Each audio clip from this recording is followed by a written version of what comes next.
에ze키엘 왼수의 말씀입니다. 주님의 말씀이 나에게 내렸다. 사람의 아들아, 예루살렘에게 자기가 저지른 역겨운 짓들을 알려주어라. 너는 말하여라. 주 하나님이 예루살렘에게 이렇게 말한다. 너희의 혈통과 태생으로 말한다면 너는 가나안 출신이다. 너희 아버지는 아모리 남자고 너의 어머니는 히타이트 여자다. 내가 태어난 일을 말하자면 내가 낳은 날 아무도 내 탯줄을 잘라주지 않고 물로 내 몸을 깨끗이 씻어주지 않았으며 아무도 내 몸을 소금으로 문질러주지 않고 호되기로 쌓아주지 않았다. 너를 애처롭게 보아서 존경심으로 이런 일을 하나라도 해주는 이가 없었다. 오히려 내가 낳은 날 너를 싫어하여 들판에 던져버렸다. 그때에 내가 내 곁을 지나가다가 피투성이로 거둥거리는 너를 보았다. 그래서 내가 피투성이로 누워있는 너에게 살아남아라 하고 말하였다. 그러고 나서 너를 그의 풀처럼 자라게 하였더니 내가 크게 자라서 꽃다운 나이에 이르렀다.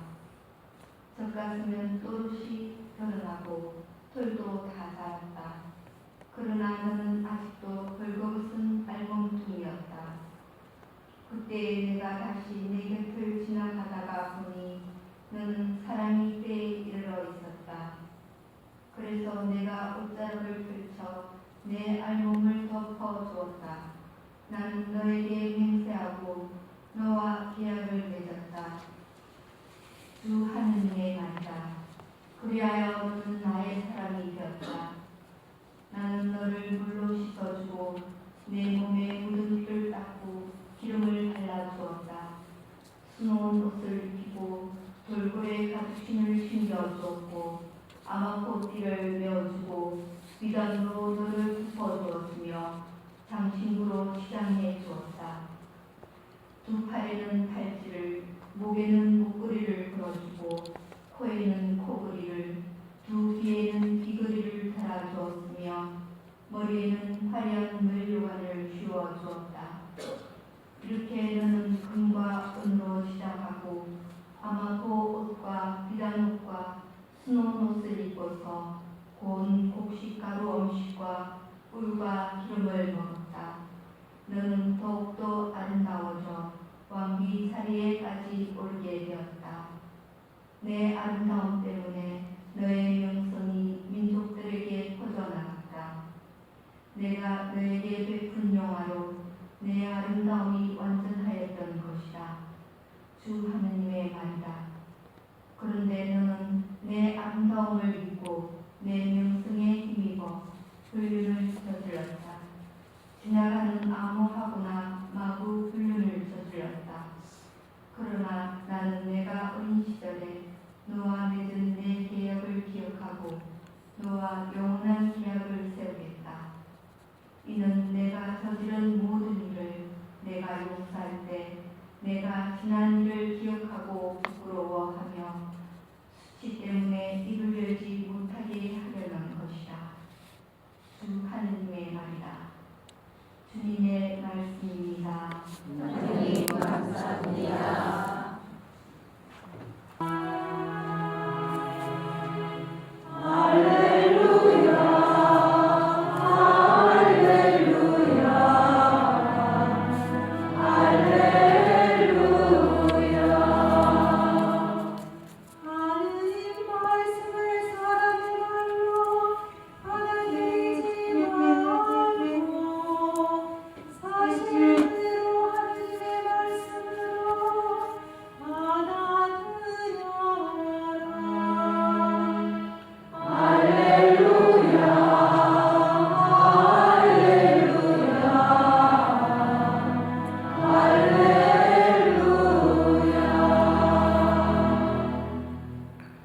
주님께서 여러분과 함께 사제와 함께 마테오가 전한 거룩한 복음입니다. 주님 영광 받아 그때 바리사이들이 다가와 예수님을 시험하려고 무엇이든지 이유만 있으면 남편이 아내를 버려도 됩니까? 하고 물었다. 그러자 예수님께서 이렇게 대답하셨다. 너희는 읽어보지 않았느냐? 창조주께서 처음부터 그들을 남자와 여자로 만드시고 나서 그러므로 남자는 아버지와 어머니를 떠나 아내와 결합하여 둘이 한 몸이 될 것이다 하고 이루셨다. 따라서 그들은 이제 둘이 아니라 한 몸이다. 그러므로 하나님께서 맺으신 것을 사람이 갈라놓아서는 안 된다. 그들이 다시 예수님께 그렇다면 어찌하여 모세는 이혼장을 써주고 아내를 버리라 하고 명령하였습니까? 하자 예수님께서 그들에게 말씀하셨다. 모세는 너희의 마음이 완고하기 때문에 너희가 아내를 버리는 것을 허락하였다. 그러나 처음부터 그렇게 된 것은 아니다. 내가 너희에게 말한다. 불륜을 저지른 경우 외에 아내를 버리고 다른 여자와 혼인한 자는 간음하는 것이다. 그러자 제자들이 예수님께 아내에 대한 남편의 처지가 그러하다면 혼인하지 않는 것이 좋겠습니다 하고 말하였다. 예수님께서 그들에게 이르셨다. 모든 사람이 말을 받아들일 수 있는 것은 아니다. 허락된 이들만 받아들일 수 있다. 사실 모태에서부터 보자로 태어난 이들도 있고 사람들 손에 보자가 된 이들도 있으며 하늘나라 때문에 스스로 보자가 된 이들도 있다. 받아들일 수 있는 사람은 받아들여라. 주님의 말씀입니다. 그리스도님 감사합니다.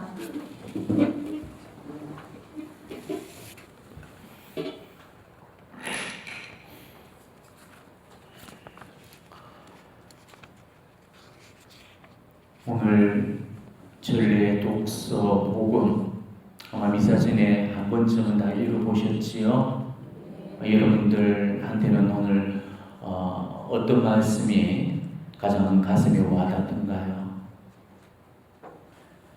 제가 강론을 준비하면서 특별히 저는 독서를 아주 깊이 있게 묵상을 해봤습니다. 독서를 불현듯이 계속 몇 번을 곱씹어 읽으면서 드는 생각이 우리 하나님은 진짜로 비유의 천재시다. 비유의 천재라고요.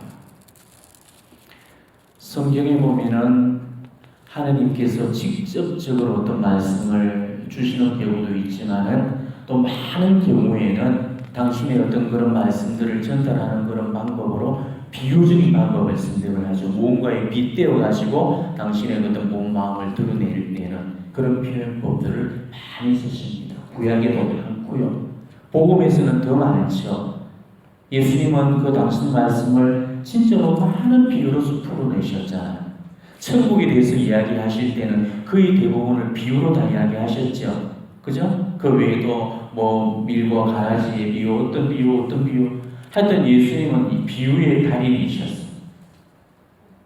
오늘 독서를 보더라도 또 한 번의 그런 어떤 멋진 비유가 이렇게 언급이 되어 있죠. 바로 하나님과 이스라엘 간의 그런 관계를 정말 멋들어진 그런 비유로서 오늘 좀 표현을 해내고 있습니다. 어떻게 보면은 어떤 사람들은 다소 선정적인 그런 표현들, 좀 우리가 낯뜨거운 그런 노골적인 그런 묘사들이 나오기 때문에 굉장히 이걸 어려워하지만은 아니에요. 정말 오늘 이 독서의 그런 어떤 비유적인 표현들은 너무나도 서정적이고 아름다운 당신의 사랑을 지금 드러내고 있고 표현해주고 있거든. 아마 이것을 여러분들이 정말 곱씹으면서 이 하나님, 이 말씀 안에 담겨있는 하나님의 의중, 그분의 어떤 그 마음을 우리가 읽어낸다면은 우리 역시도 감탄이 절로 나올 거예요. 아가서도 그렇죠. 아가서 읽어보셨죠? 당신과 이스라엘의 그런 관계를 여인 둘의 그런 사랑의 관계로 놓고 지금 묘사를 하면서 풀어내고 있잖아요. 한편의 그런 아주 서정적이고 로맨틱한 그런 순정 소설을 읽는 듯한 아주 달콤한 그런 느낌을 우리가 받게 되거든. 어떻게 보면 우리 하나님은 로맨틱하이셔. 우리 하나님 사랑은 이 세상 어떤 사람보다도 로맨틱한 거야. 이 세상 어떤 사람도 따라할 수가 없고 흉내낼 수 없는 그런 로맨틱한 사람, 이게 하느님 사랑이라는 겁니다. 아마 우리 하느님이 한 남자였다면 순정파 중에 순정파이셨을 거예요. 이분이 한 여인이었다면 아마 춘향이가 울고 갈 즐겨보던 그런 효구였을 겁니다. 우리가 노랫말에도 뭐 일편단심 민들레 같은 사랑이라는 그런 표현이 나오잖아요. 그죠? 바로 하느님의 사랑이 그런 사랑이었다는 거죠. 오늘날 아무리 사랑하는 남녀 관계라도 아마 하느님 같은 이런 사랑은 드물 겁니다. 요즘 우리 젊은이들 보십시오. 이 젊은 세대는 사랑의 가치관이 예전과 완전히 달라졌죠. 사랑도 쿨하게 해야 된다고 그렇게 이야기를 합니다. 그래서 뭐 사랑하면서 헤어질 때 뭐 매달리고 징징 자고 울고 그것도 딱 질색이죠. 쿨하게 만나고 또 헤어질 때도 쿨하게 헤어지자, 이런 주의잖아요. 만날 때는 화끈하게 엔조이하면서 즐기고 또 헤어질 때는 쿨하게 빠이빠이 하면서 그냥 끝내버리는 거. 이걸 사랑으로 생각을 하거든. 근데 이건 사랑이 아니고 이거는 쾌락이잖아요. 젊은이들만 그렇습니까? 요즘 부부간의 그런 어떤 사랑의 충실성 역시도 얼마나 자주, 얼마나 많이 지금 흔들리고 있습니까? 부부간의 그런 사랑이라고 하지만은 그 사랑이 신혼의 감정을 그대로 이어서 우리가 얼마 동안 갑니까? 연애하고 또 신혼생활 보내면서 그렇게 깨가 쏟아지는 그런 처음 몇 년이야말로 알콩달콩 재미나게 진행지겠지만은 그러다가 애 생겨가지고 애 낳고 키우면서 이제 정신없이 살다 보면은 사람은 무슨 끌어주는 사람입니까? 그러니까 신혼 감정으로 살아봤다 고작 하여튼 길어야 4, 5년이 전부거든요. 살다 보면은 그 서로한테 가졌던 그런 호감들도 점점 줄게 되고 매력들도 하나 둘씩 잃어버리게 되거든요. 그리고 결국에는 한 이부자리 속에서도 등을 돌려놓게 만들잖아요. 아마 그럴 때쯤 되면은 아마 서로한테 향했던 그런 눈길도 다른 데로 이제 돌려지게 되는 거죠. 내 남편만 보이던 그 눈에 이웃집 남자가 보이기 시작을 합니다. 내 아내만 보이던 눈에 이웃집 여자가 보이기 시작하죠. 내 남편과 비교질을 하고 내 아내와 비교를 하게 됩니다. 그러다가 어느 순간에 어떤 유혹의 물길이 거세게 나를 덮칠 때 우리가 바람이 나고 가정이 파탄되고, 요즘 이게 하나의 부부 생활의 그런 공식처럼 현실이 되고 있는 시점이죠. 그래서 남자든 여자든 요즘에는 바람 한번 안 펴본 사람 만나기가 정말 드물다고 그래요. 그게 실수든 보이든 간에 한 번쯤은 다들 부부 생활을 하면서 그런 경험들을 지금 가져지게 된다는 겁니다. 지금 현대 세계에서는 이 사음주가 판을 치고 있는 그런 판이잖아요. 우리 가톨릭 신자라고 그런 사음주의 유혹을 피해갈 수가 없는 거죠.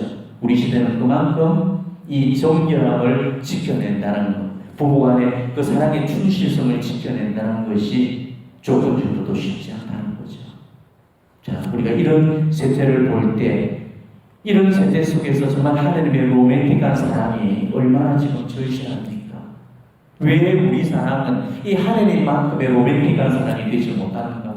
우리가 정말 하나님처럼만 그렇게 사랑할 수가 있다면 우리는 아마 하나님 사랑도 잘 될 거고 이웃 사랑도 잘 될 겁니다. 우리가 지금 하나님 사랑이 잘 안 되고 있고 이웃 사랑이 잘 안 되고 있는 이유가 뭡니까?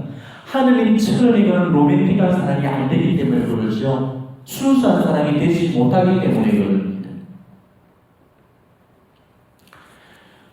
여러분들은 성경을 지금 어떻게 읽고 있나요? 성경을 단순히 이스라엘의 역사를 기록해 놓은 그런 역사책이라고 생각하는 사람은 그런 사람은 성경을 전혀 모르고 있는 사람입니다. 성경은 역사책이 아닙니다. 성경은 바로 사랑하는 사람이 자기 연인한테 보내는 지금 한 통의 구의 편지예요. 하나님께서 나한테 사랑한다고 고백하고 있는 그런 사랑 고백서입니다. 그렇기 때문에 이 성경을 하나의 문학적인 그런 장르로 우리가 분류를 한다면 이 성경은 역사서라기보다는 한편의 로맨틱한 순정 소설에 가까운 거죠. 하나님의 지순한 사랑을 실어놓은 그런 수뇌보가 바로 이 성경입니다. 성경에 쓰여 있는 그 하나님의 말씀들을 이렇게 쭉 발췌해가지고 그걸 조합을 해가지고 이렇게 배열을 해보니까 한 장이 딱 편지로 완성이 되는 거예요. 창세기에서부터 요한복음까지 그 말씀들을 하나씩 다 추려내가지고 그 한 편의 그런 편지로 딱 짜집기를 해보니까 성경이 진짜로 우리를 향한 하나님의 러브레터, 사랑의 편지라는 것이 입증이 되었다는 것이죠. 그 내용을 보면은 정말 성경을 꿰뚫는 그런 핵심적인 진리가 다 내포가 되어 있고, 그러면서도 동시에 하나님께서 우리를 얼마나 사랑하시는지 그 하나님의 그 사랑의 마음이 그 속에 하감없이 전달이 되고 있다는 것입니다. 우리 각자에게 지금 주시는 말씀이라고 생각을 해보시고 한번 들어보시기 바랍니다.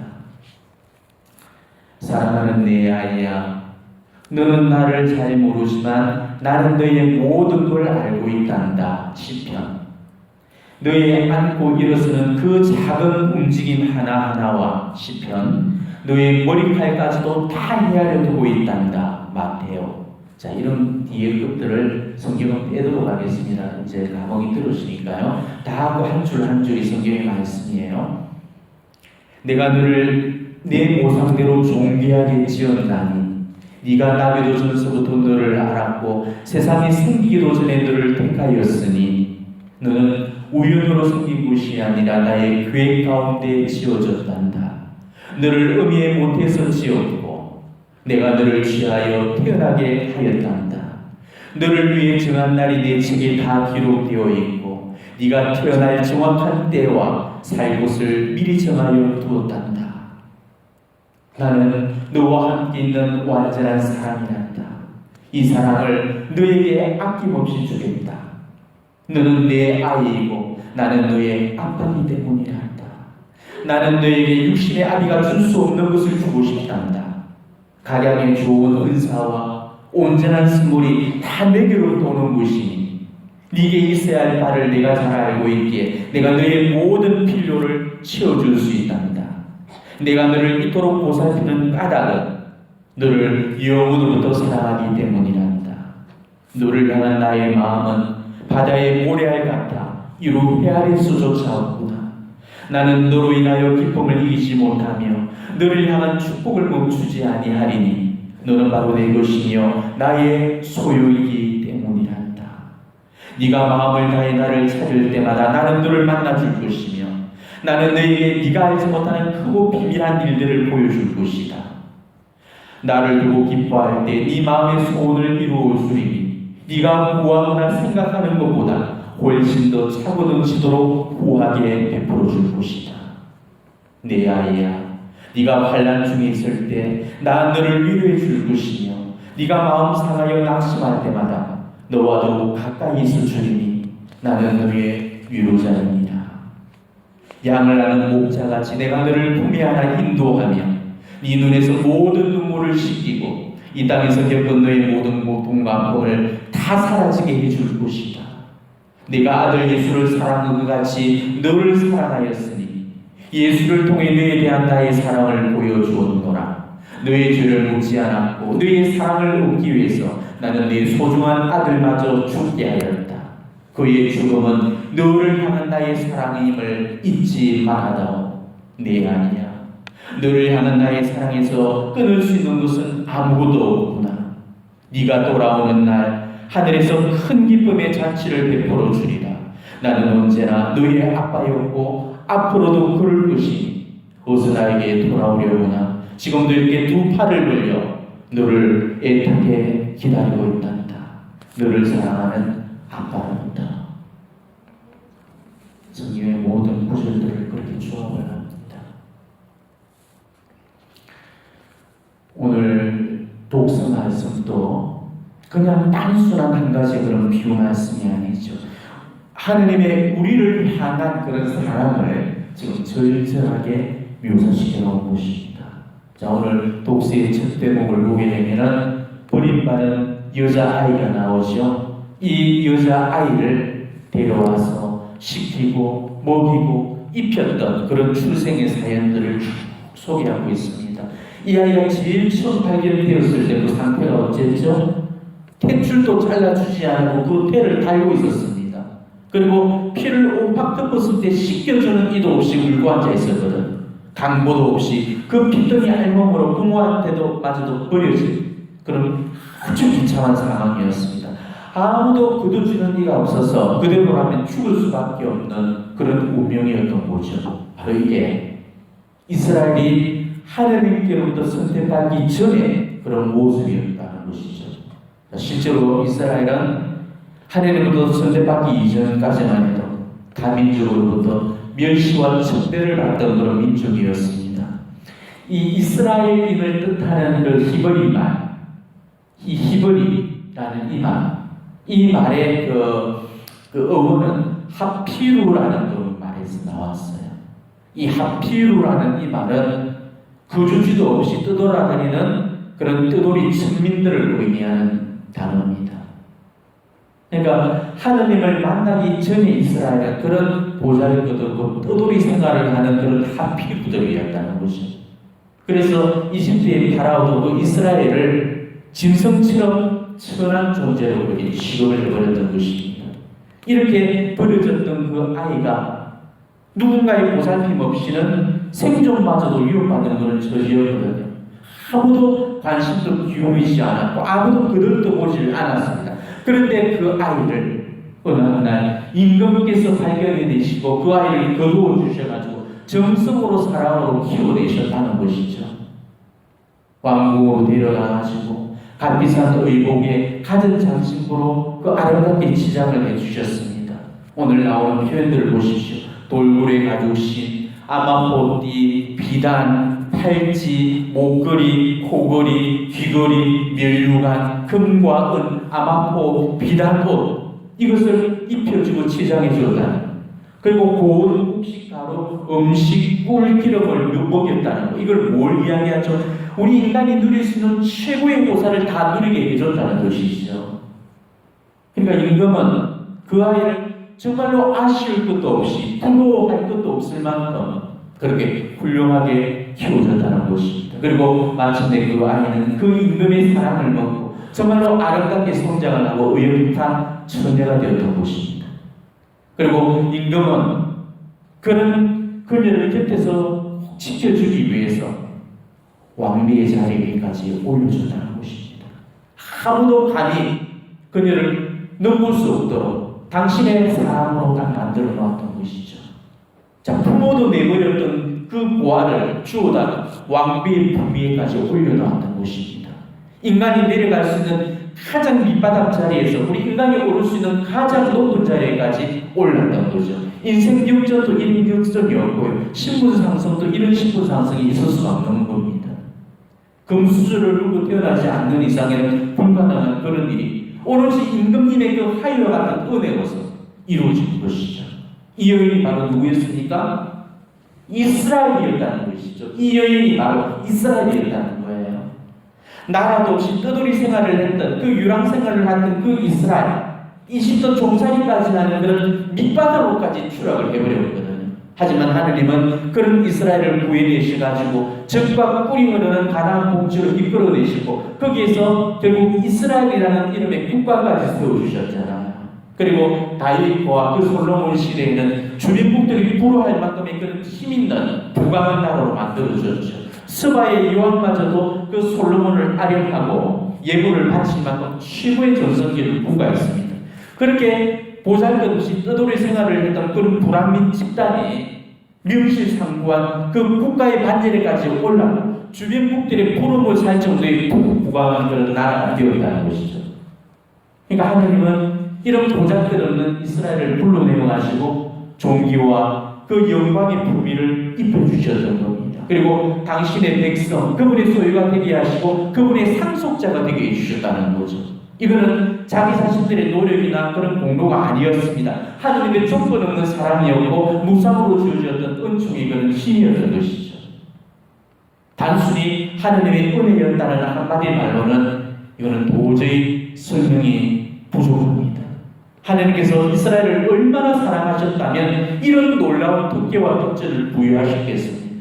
그렇게 많은 수북한 민족들을 다 놔두고서 그런 보잘것없고 버려진 고아 같은 이스라엘을 당신 백성으로 삼으시고 당신 소유로 삼으셨다는 게 이게 말이나 되겠습니까? 그런데 그렇게 크나큰 은혜를 입었던 이스라엘이 그런 하나님께 크나큰 배은망덕을 의상하게 되는 거죠. 왕비는 임금이 그처럼 총애를 하고 아끼고 그렇게 사랑에 줬는데도 불구하고 임금의 은혜를 저버리고 맙니다. 자, 왕비로 체포이 되면은 그 왕비의 그 신분에 맞는 품위가 요구되죠. 임금이 왕비를 간택을 했다면 거기에 맞도록 처신을 해야 옳았습니다. 왕비는 오로지 임금을 위한 그런 요인이었거든요. 임금만이 그 요인을 가질 수가 있는 겁니다.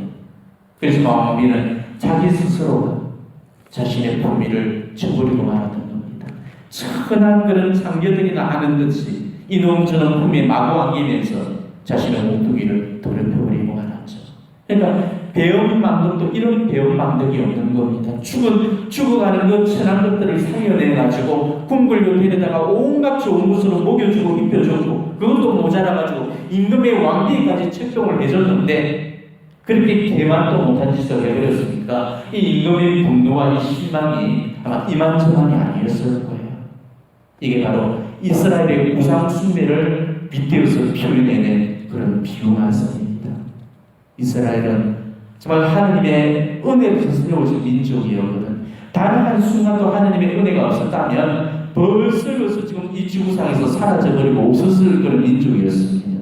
그런데도 하나님께서는 그런 보잘것없고 연약한 이스라엘을 거두어 주셔가지고 당신 소유로 당신 백성으로 삼아주셨잖아요. 그런데도 하나님을 숨기지 않고 우상에게 마음을 빼앗겨 버렸습니다. 이스라엘은 이런 하나님의 은혜로 살게 되었음에도 불구하고 하나님을 의지하지 않고 그렇게 가증스러운 우상을 숨기면서 우상 숭배에 빠져 살았습니다. 바로 그거를 비유에 빗대어 가지고 오늘 독서가 고발하고 있는 거죠. 그런데 오늘 이 독서 이야기의 클라이막스 부분이 어딘 줄 알아요? 60절입니다. 60절 한번 읽어볼까요? 그러나 나는 네가 어린 시절에 너와 맺은 내 계약을 기억하고 너와 영원한 계약을 세우겠다. 이는 네가 저지른 모든 일을 내가 용서할 때 네가 지난 일을 기억하고 부끄러워하며 수치 때문에 입을 열지 못하게 하려는 것이다. 자, 간통을 범했는데도 불구하고 그 죄를 덮어주시겠다는 것이죠.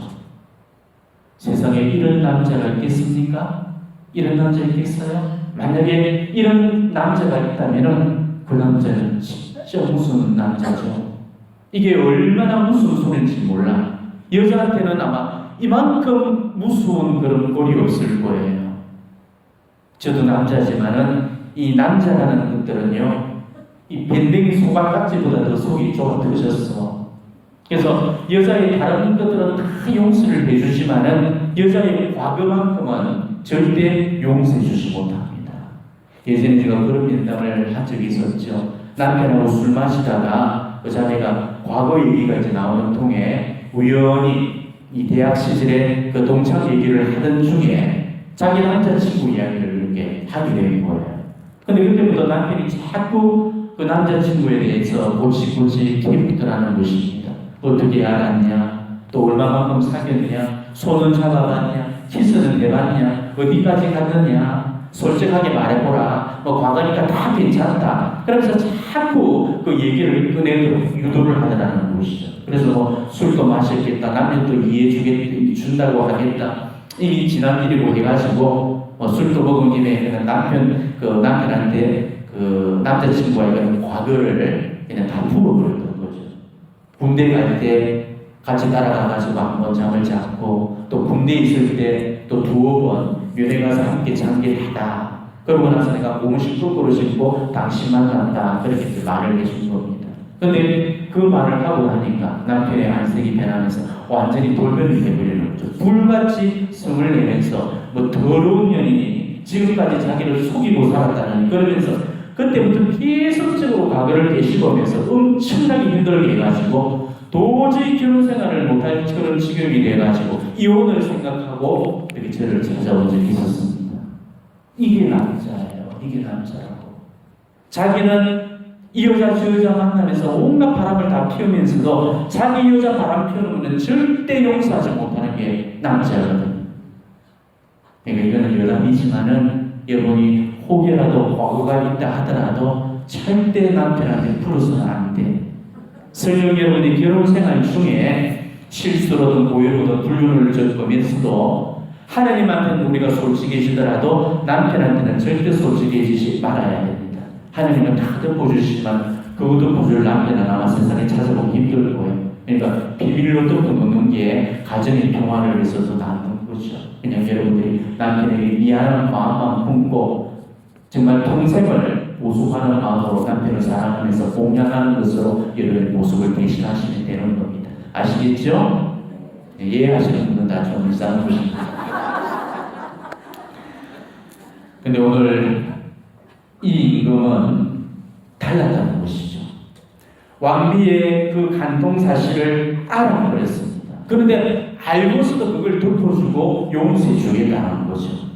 진짜 사진을 발기발기 찢어주기도 좀 성이 차지 않을 짓을 짓거리를 해버렸잖아요. 그런데 아예 묻지도 따지지도 않고 덮어주고 잊어주고 용서해 주겠다는 거예요.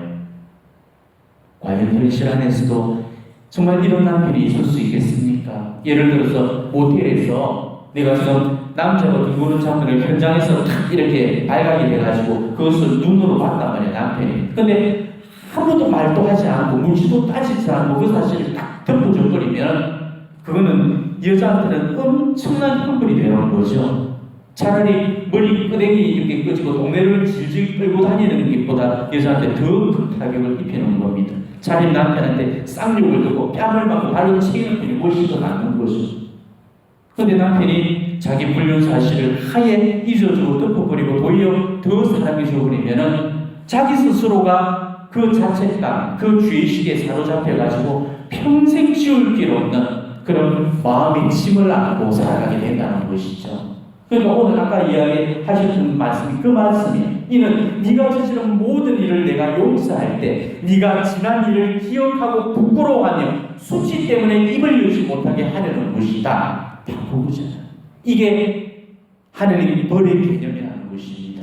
그러니까 이 벌이라는 것은 하나님이 직접 내리시는 것이 아니고 자기 스스로가 받는 거예요.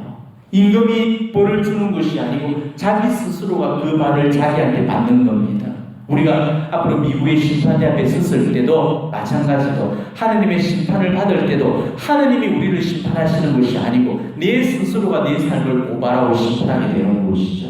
매주물에 있어서도 분명히 성모님께서도 그러셨거든. 우리를 지옥으로 보내는 것은 하나님이 아니라고 그러셨습니다. 우리가 우리 자신을 단지하고 자기가 자기 스스로가 그 지옥을 선택하게 된다. 이렇게 말씀을 하시는 거죠. 하나님의 그 빛 속에서 자기 자신을 바라보게 되면은 과연 자신이 어디에 속하는지를 스스로 선택을 하게 된다는 것이죠.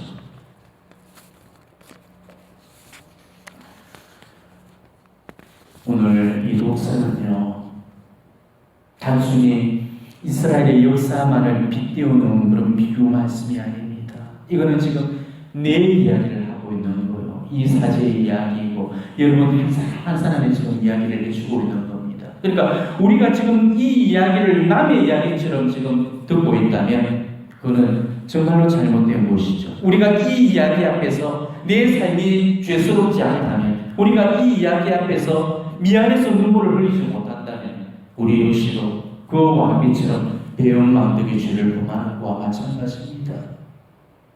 예수님을 만나기 전만 해도 우리는 그 왕비처럼 버려진 존재들이었거든. 그렇지만 하나님은 그 사람들이 다 내버렸던 그 돌을 주우다가 우리를 몸통의 머릿돌로 삼아주셨거든.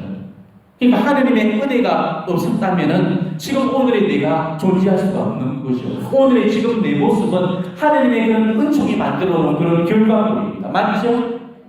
내가 지금 하나님께로부터 얼마나 많은 은총을 받았고, 그래서 얼마나 많이 변화되었고, 내 삶이 얼마나 아름다워지고 얼마나 풍요로워졌는가를 보십시오.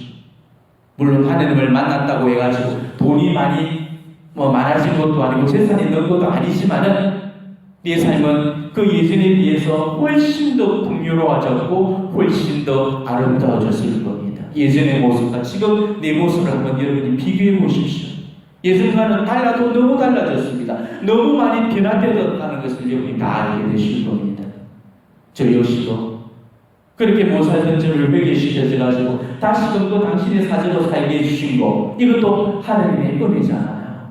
여러분도 마찬가지죠. 정말 세상적으로만 잘 나가는 그런 여러분들을 하나님 품 안으로 되돌려주셔가지고 지금 하나님 품 속에서만 살고 하나님께서 딱 당신의 품 안에 가두어가지고 세상적인 것들로부터 그 유혹들을 지켜내면서 하나님 품 안에서만 살아갈 수 있는 그런 은혜를 허락하시고, 이것도 하나님께서 우리에게 주시는 은총이죠. 우리가 이런 하나님께로부터 받은 은혜를 어떻게 말로 다 표현을 해낼 수가 있겠습니까? 이 모든 것들이 하나님의 무상으로 주는 은혜라는 거예요.